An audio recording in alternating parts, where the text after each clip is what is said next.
할렐루야. 시작도 중요하지만 마무리가 중요하잖아요. 마라톤 경기를 하는데 처음에는 1등으로 달렸어도 중간에 나고 하면 아무 소용이 없습니다. 축구 경기를 하는데 전반전에는 이겼습니다. 전반전에 3대 0으로 이겼습니다. 그러나 후반전에 역전패를 당한다고 하면 그건 아무 소용이 없는 것입니다. 우리 신앙생활도 마찬가지입니다. 과거에 아무리 잘했어도 지금 잘못하면 또 앞으로 끝까지 달려가지 않으면 그건 헛수고예요. 헛수고예요. 보통 여러분 기도원 그러면 앞에 6장과 7장에 있는 말씀, 그 말씀을 생각을 할 겁니다. 근데 기도원은 그렇게 대단히 훌륭한 사람이다 이렇게 할 수가 없는 그런 사람이에요. 왜 그런가 하면 오늘 8장에 보면 기도원이 끝이 안 좋은 사람이에요. 그래서 끝이 안 좋은 것은 결국 실패했다 이렇게 말할 수가 있는 것입니다. 우리 성도님들 실패하는 인생 되지 마시고 승리하는 인생이 되시기를 주님의 이름으로 축복합니다. 오늘 8장만 봐도 앞부분에서는 잘했습니다. 그런데 22절 오늘 봉독한 그 부분에서부터 문제가 생겨지기 시작을 해서 기도원은 마무리를 잘하지 못한 인생을 살게 되었어. 신약 성경에도 보게 되면 그런 신앙생활하는 사람들이 많이 있었던 걸 알 수 있습니다. 처음에 시작은 잘했습니다. 사도 바울을 도우면서 복음을 전하고 섬기고 잘했던 사람들이 있었어요. 근데 나중에는 세상을 향해서 떠나간 사람들이 많이 있었죠. 특별히 갈라디아서에 보게 되면 갈라디아서 3장 3절에 보면 책망을 하는 거예요. 너희가 이같이 어리석으냐? 성령으로 시작하였다가 이제는 육체로 마치겠느냐? 하면서 사도 바울이 야단을 치는 걸 볼 수가 있습니다. 시작은 성령으로 시작했는데 육체로 간다고 하면 그건 어리석은 사람이다.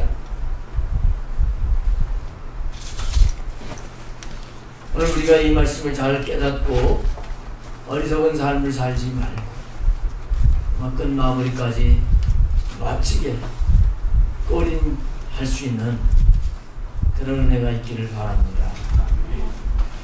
오늘 먼저 이 앞부분의 말씀을 좀 보시면 1절부터 3절에 보면 에브라임 지파가 기드온에게 와서 불평하는 그런 말씀이 나와요. 이 불평하게 된 것은 이제 왜 그런가 하면 그 앞에 7장 24절 25절 거기서부터 관련이 되는 것인데 이 에브라임 지파는 처음에 미디안하고 그 연합군들 적들을 물리치기 위해서 우리 전쟁에 나갈 자 나와라 그럴 때는 꼼짝도 안 하고 나오지 않던 그런 자들이에요.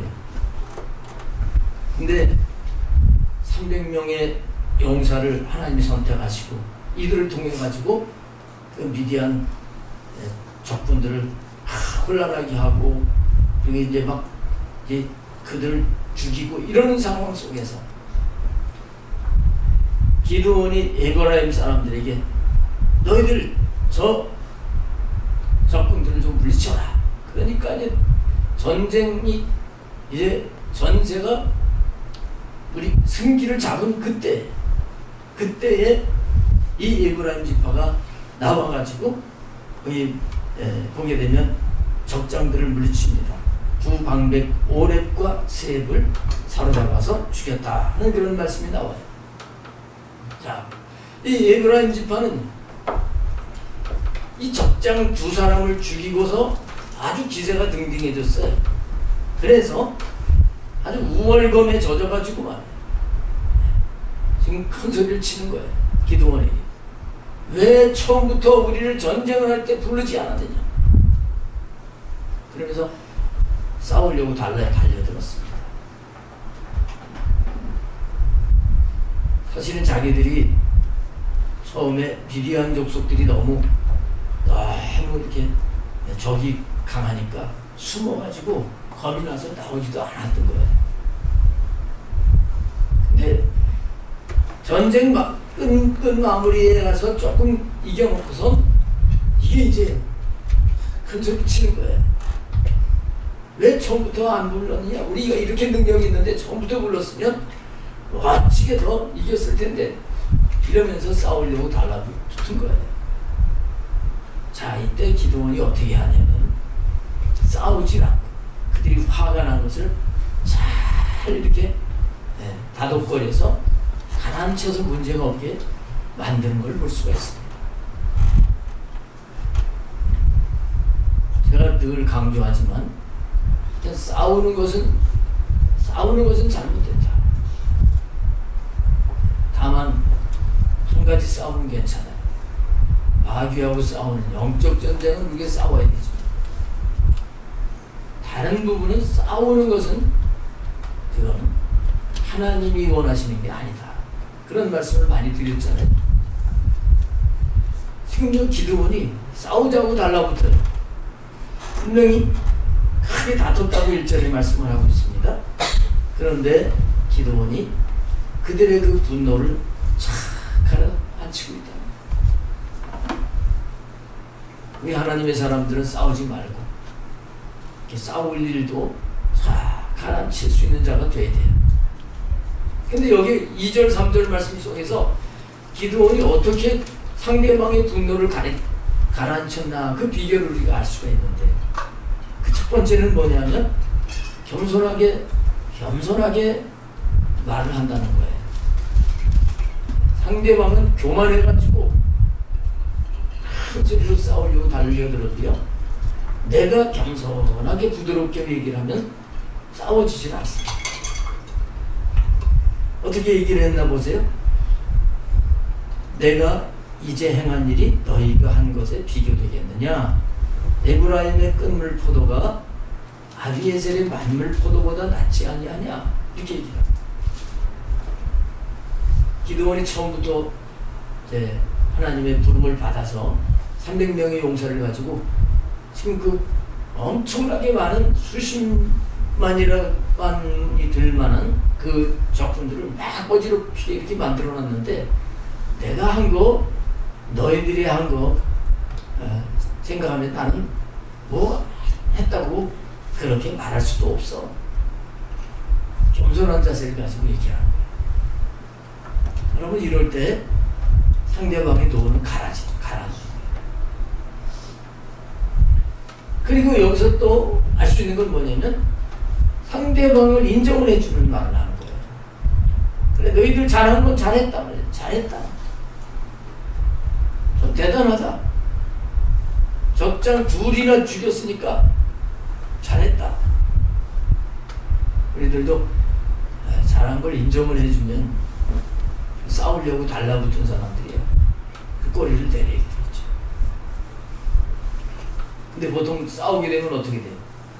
네가 한 게 그게 한 거냐? 부부 사이에도 마찬가지예요. 네가 집안을 위해서 한 게 뭐 있어?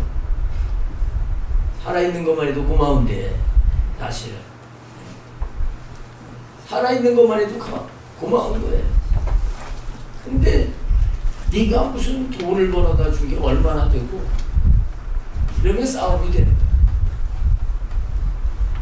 상대방을 인정을 해줄 수가 있어야 되는 거예요. 그러면서 따지고 변론하지 않습니다. 3절에 계속 보면 하나님이 미디안 방백 오렙과 세heb을 너희 손에 넘겨주셨으니 내가 한 일이 어찌 능히 너희가 한 것에 비교되겠느냐. 분명하게 그들이 잘한 것 얘기를 하면서 따져보자, 그런 얘기를 안 해요. 사실 따지면 누가 큰일 했어요? 기드온이 큰일 했지. 기드온이 거의 다 해놓고 끝에 와서 깔짝거려서 이렇게 뭔가 해놓고서 큰 소리 치는데, 근데 이렇게 따지려고 변론을 하려고 하면 상대방의 노는 가라앉지 않고 싸우게 돼 있어.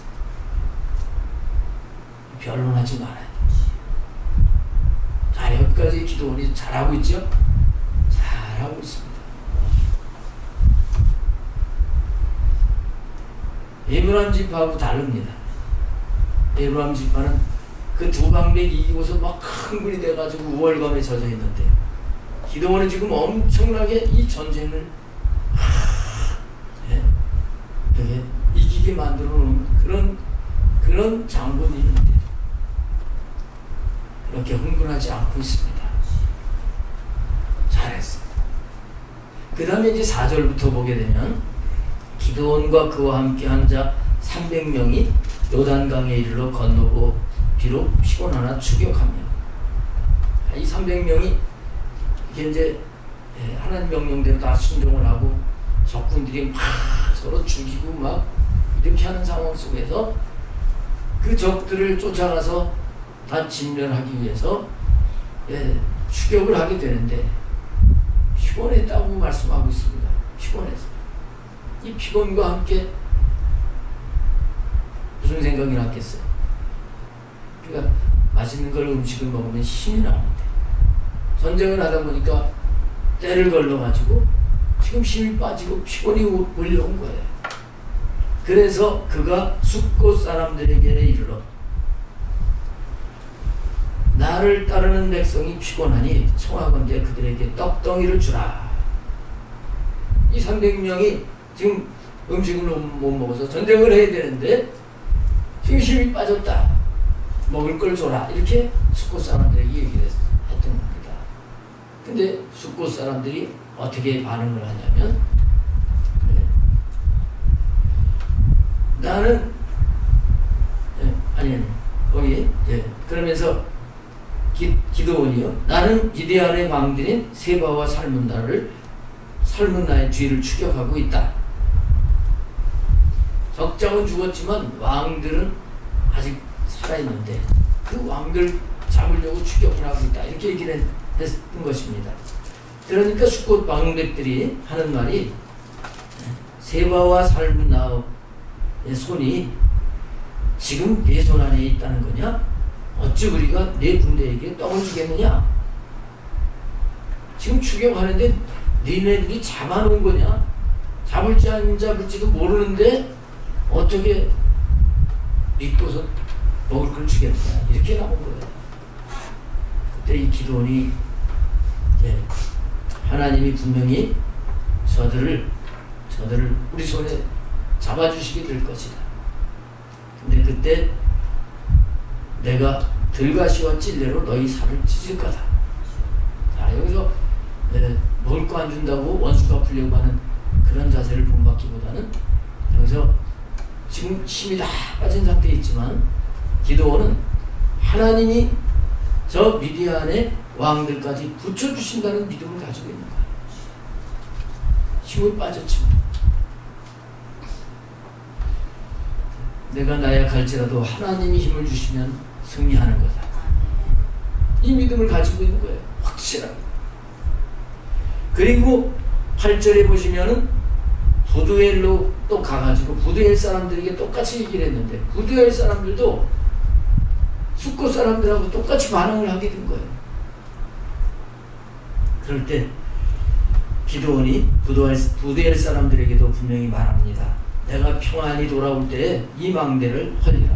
여기서 내가 평안히 돌아온다는 것은 하나님이 분명히 적 왕을 잡고 무사히 돌아오게 될 때 너희들 망대를 다 헐어버리겠다. 확신을 갖고 얘기를 합니다.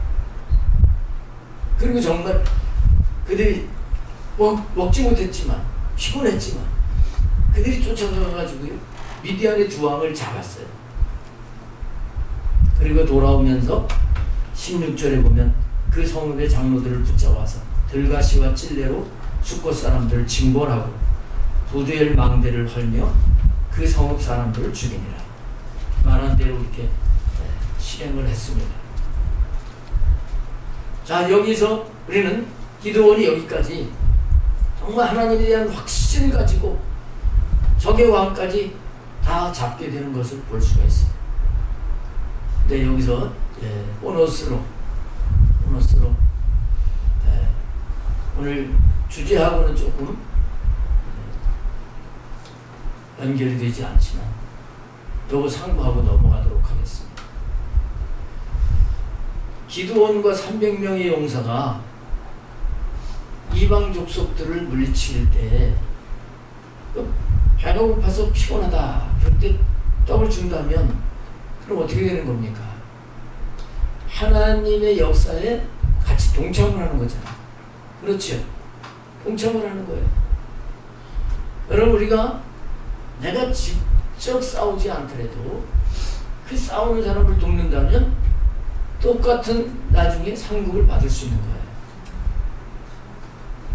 우리 모두가 해외에 나가서 복음이 전파되지 않는 그 미종족들에게 선교를 하는 선교는 못해도 그 선교사들을 위해서 기도하고 도우면 선교사가 받는 그 복을 우리가 받는 거예요. 그런데 여기 수꽃 사람들이나 부두엘 사람들처럼 나 못하겠다 이렇게 하게 되면 그걸로 끝나는 게 아니라 여기 오히려 들가시와 찔레로 증거를 받고 부두엘 사람들은 죽임을 당하게 된 걸 볼 수가 있습니다.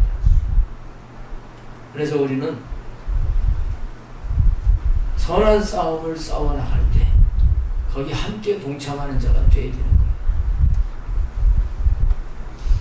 자, 그 다음에 이어지는 18절부터 말씀은 이 적의 두 왕을 잡아가지고 결국은 죽였다 그런 말씀이에요. 자기 아들 보고 기드온이 죽이라 그러니까 어려가지고 겁이 나서 못 죽이니까 기드온이 직접 죽이게 됐다 그런 말씀이 21절까지 나오고 있습니다. 여기까지 이제 이스라엘 전체를 고통스럽게 하고 있던 미디안 족속들을 다 물리쳐 이기게 되는 그런 승리. 여기까지는 참 잘했어요. 그렇죠? 여기까지 참 잘했어요. 근데 이제 그 다음에가 문제가 되는 거예요.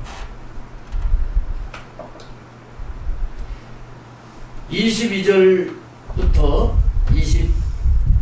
23절 거기 말씀을 보게 되면 기드온이 그렇게 잘못한 것을 발견할 수가 없습니다. 그런데 여기서 우리가 이 타락의 길로 가는 그런 이 하락하게 되는 그 원인이 뭔가 이런 것들을 잘 깨달아야 되겠습니다. 22절에 보시면 그때에 이스라엘 사람들이 기드온에게 이르되 미디안 사람들을 다 죽이고 이렇게 했을 때 그때 이스라엘 사람들이 기드온에게 말을 하는 겁니다. 당신이 우리를 미디안 손에서 구원하셨으니 당신 그리고 당신 아들 손자까지 계속 당신의 계속 후대 내려가면서 우리를 다스려라 곧 왕이 되라 이렇게 얘기를 하는 거예요.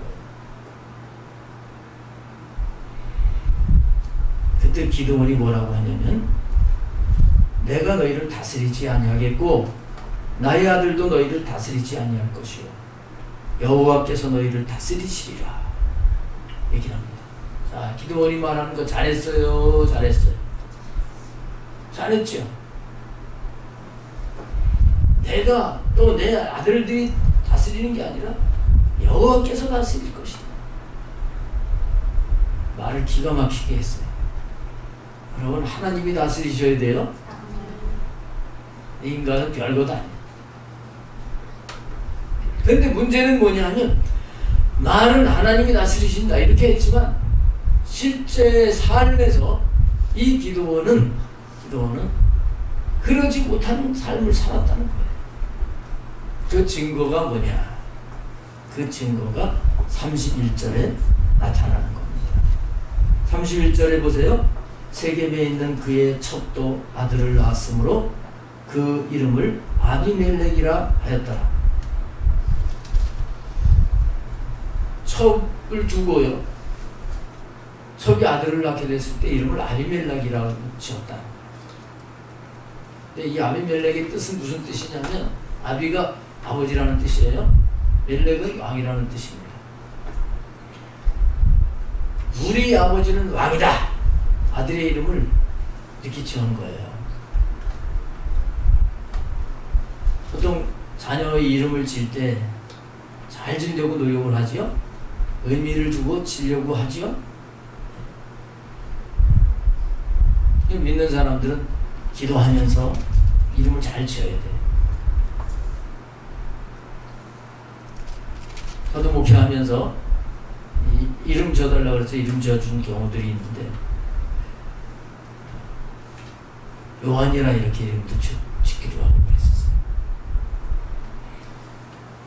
근데 그 자녀의 이름을 짓는다고 하는 건 그의 신앙을 말하는 거예요.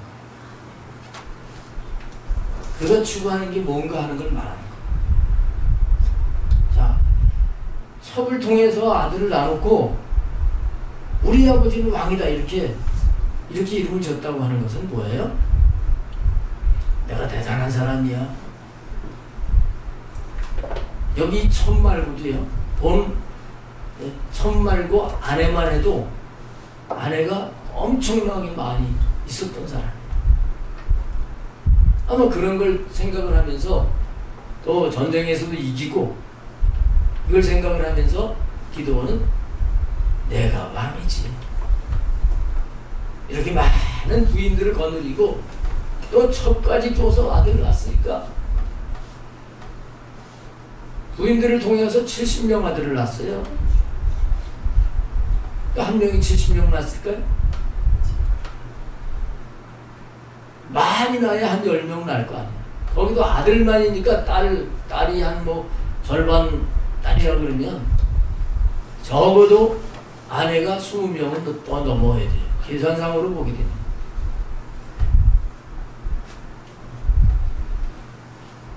그러니까 아마도 이게 이제 그렇게 겸손하던 이 기도원이 승리했다. 거기다가 자녀 많지. 섭까지 두었지. 그러니까 내가 왕이다. 너 앞으로 우리 아버지가 왕이야. 그러면서 살아라. 그리고 이름을 지어준 거예요. 말은 하나님이 다스리셔야 된다. 하나님 왕이시다. 이렇게 얘기를 했지만 그의 이 속 중심은 내가 대단한 사람이다. 이러고 있었던 거예요. 여러분 여기서부터 타락을 하는 걸 알아야 돼요.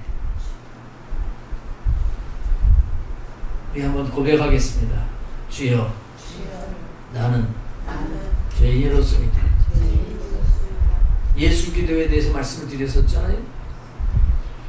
우리 기독교에 쭉 이어진 그 영적으로 신령한 삶을 살려고 하는 사람들이 예수 기도를 해왔던 거예요. 주여, 이 죄를 불쌍히 여겨 주옵소서. 하루 종일 그러면서 계속 일하면서도 주여, 이 죄를 용서해 불쌍히 여겨 주옵소서. 우리 늘 이런 존재라고 하는 것을 알고 살아야 되는 거예요. 근데 기도원은 그걸 잃어버리게 되는 겁니다. 이게 뭐냐면 기도원은 내가 이름을 높여 내가 존경을 받고 내 능력을 과시해야겠다. 이런 게 있었던 거예요. 자녀들에게도 그렇게 내가 괜찮은 사람이다. 이걸 보이려고 했던 그런 속성이 이 기도원 속에 있었던 것입니다. 이걸 다른 말로 하게 되면 권력이라고 해요. 권세. 여러분, 내가 대단한 사람이다. 다른 사람에게 관심을 끌려고 하고 나 자신을 나타내려고 하고 하는 이 권력, 이게 그동안 성공했던 것을 나로 하여금 실패로 만든다는 것을 알아야 돼요. 여러분들도 아마 책이 나온 지 오래됐기 때문에 읽어보신 분들 계실 거예요. 그래서 꽤 오래됐는데 리차드 포스터가 쓴 돈, 섹스, 권력 이런 책 제목이 그런 제목이에요.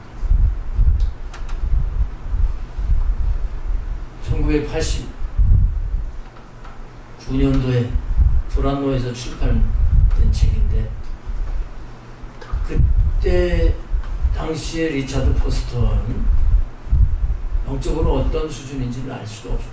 잘 모르지만 그 이후로 리차드 포스터는 세계적으로 영성인으로 그렇게 인정을 받는 사람이 됐습니다. 자, 그 책에서 우리 인간은 돈과 그리고 성과 그리고 권력 이 세 가지를 어떻게 사용하느냐 하는 것에 따라서 성공과 실패가 달라진다. 이 세 가지를 잘 사용을 하는 사람은 하나님 앞에 복을 받는 삶을 살고, 잘못 사용을 하게 되면 그 인생은 실패하는 거다. 그렇게 얘기를 합니다.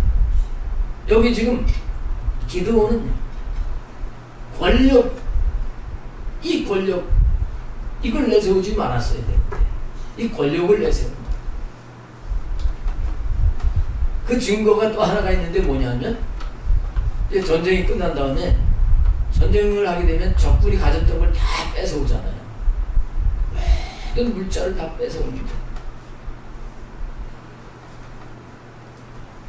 몇십만 명이 된 적군들이 쳐들어왔으니까 그들이 가지고 있었던 걸 뺏어왔으니까 그 탈취물이 대단히 많았을 거예요. 그 가운데 기드온이 너희들 탈취한 것 중에서 귀고리만 갖고 와라 그렇게 얘기를 합니다. 귀고리만 갖고 와라. 그러니까 뭐 뺏어온 게 너무 많은데 귀고리 하나 갖고 오려니까 뭐 기쁜 마음으로 갖고 왔을 거예요. 이 귀고리 뭐 다른 것도 더 드릴까요? 그래서 여기 보면 다른 초승달 장식들과 해물과 미디안 사람들이 입었던 자색 의복과 그 외에 그들의 낙타목에 둘렀던 사슬도 있었다. 이렇게 26절에 말씀하고 있죠. 사람들이 그냥 귀걸이만 갖고 오라는데 다른 것도 막 갖고 우리가 이겨서 이렇게 부자가 됐는데, 근데 이 금을 갖고 왔을 때 금을 가지고 뭘 만들었어요? 에봇을 만들었어요. 이 에봇은 원래 대제사장이 입는 옷이에요.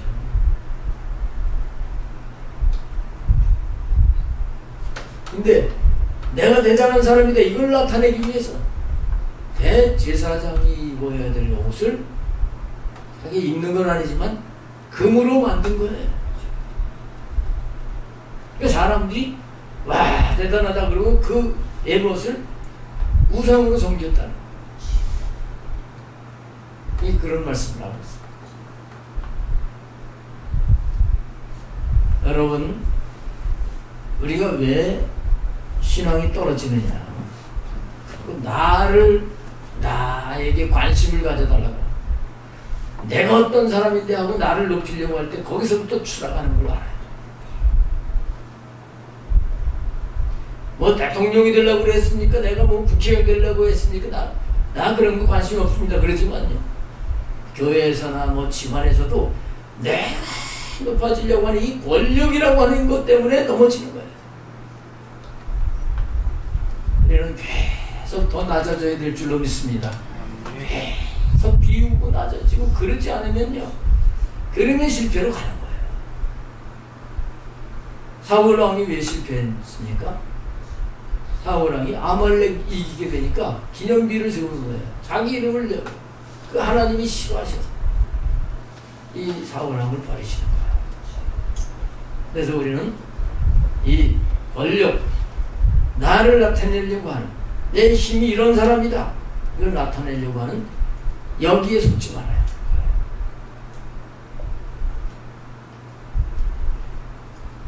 그 다음에 두 번째는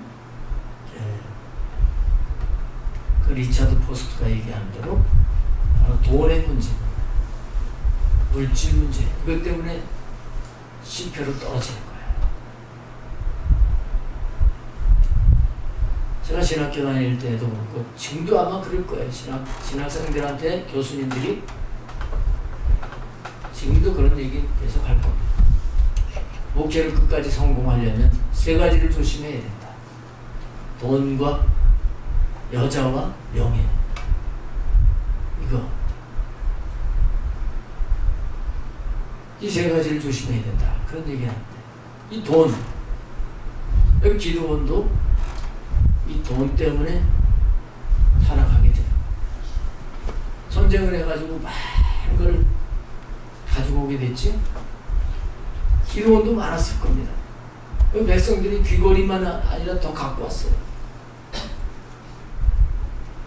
자, 이 돈을 넘어서야 되는데 귀걸이 갖고 와라. 이거 자체가 벌써 돈을 사랑하고 돈을 의지하려고 하는 그런 마음이 그에게 있었다는 걸 말씀합니다.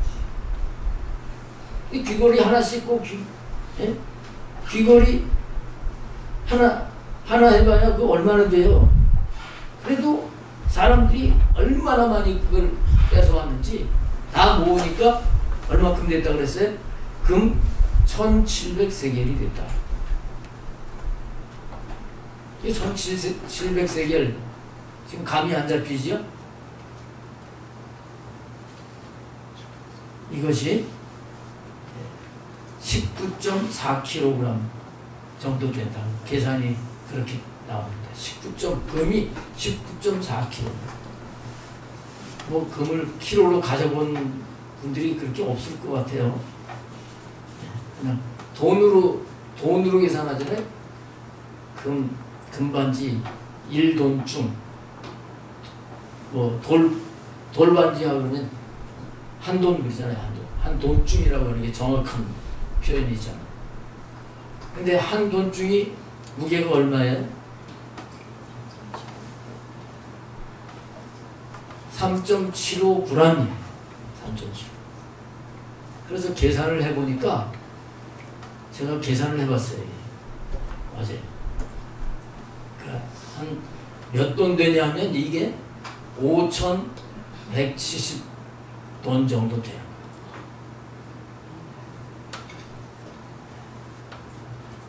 이게 이제 금이 생기게 되니까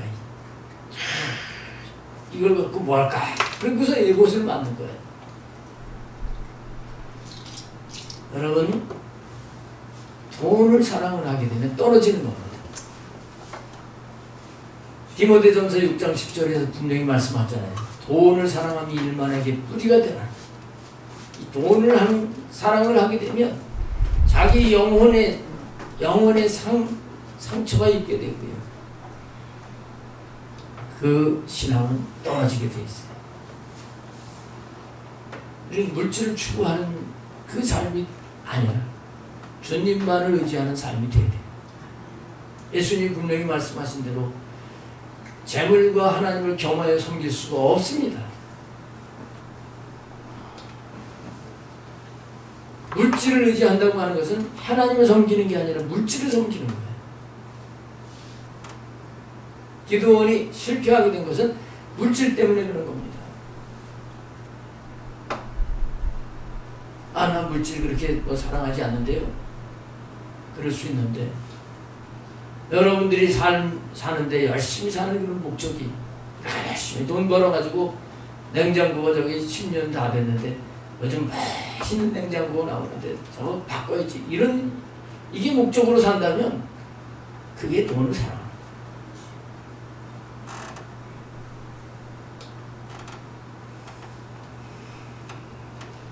여기 지금 기도원은 이스라엘 전체의 지도자입니다. 왕이 없는 시대지만 왕이라고 볼 수 있어요.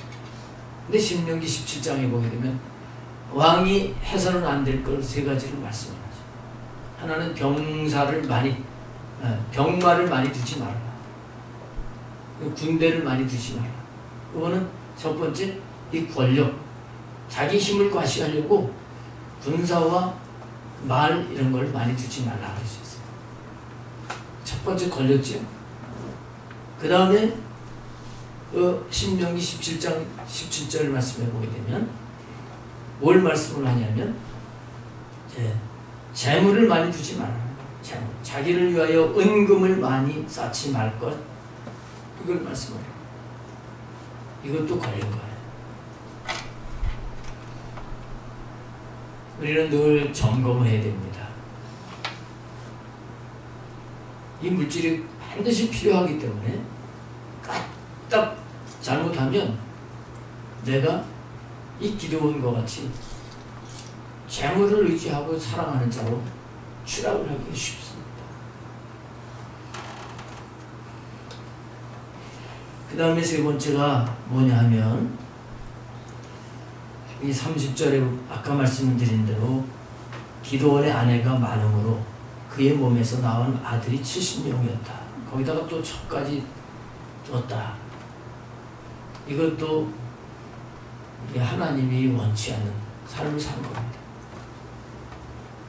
왕은 신명기 17장에서 분명히 말씀을 했어요. 아내를 많이 두어 그 마음이 미혹되게 하지 말 것이다. 아내 많이 두지 말라 그랬는데 지금 기도원은 승리해서 인기가 높아지고 여유가 생기다 보니까 아내를 이렇게 많이 줘서 자녀를 낳는데 이게 나중에 다 헛고가 됐어요. 이 뒤에 이제 다음 장에 넘어가면 이 첩의 아들 아비멜렉이 본처의 자녀 70명을 다 죽이고 자기가 왕이 되려고 다 죽이는 거예요.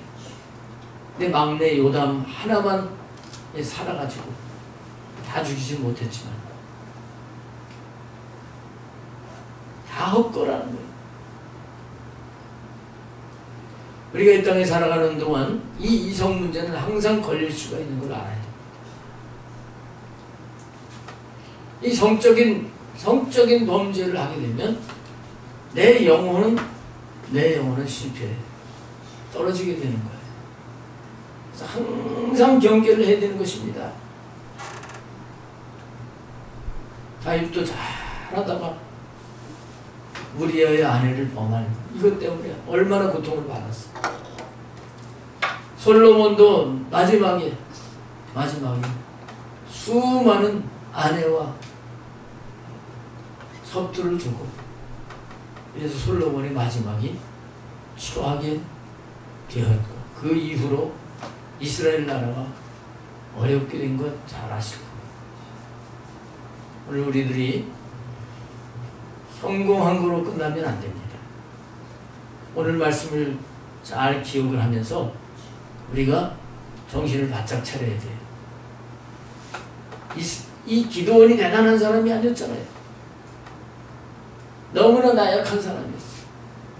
집안도 그렇고 이랬을 때는 이 기도원은 하나님 저 어떻게 뭘 하겠습니까? 주님 저는 할 수 없는 사람입니다. 그러면서 주님을 의지했고 주님을 의지하기 위해서 표징을 보여주세요. 또 표징을 보여주세요. 이러면서 하나님만 의지할 때에 승리했던 거예요. 우리는 끝까지 이런 자세를 가져야 되는 겁니다. 근데 승리하고 보니까 이제 뭐 자기가 이거 했으면 좋겠다 그런 게 다 채워졌죠. 뭐 이제 어려움이 없게 됐죠. 이럴 때 이 기도원은 타락을 하게 된 거예요. 여러분 오늘 이 말씀을 잘 기억하면서 승리만 해 나갈 수 있는 여러분 될 수 있기를 바랍니다. 실패의 늪에 빠지면 거기서 다시 올라오기가 힘들고 우리 인생의 뒷부분이 실패를 한다고 하면 그 인생은 실패한 겁니다. 근데 주님 오실 때까지 정말 하나님만 의지하고 날마다 승리하는 저와 여러분이 되어야 될 줄로 믿습니다. 우리 기도하겠습니다.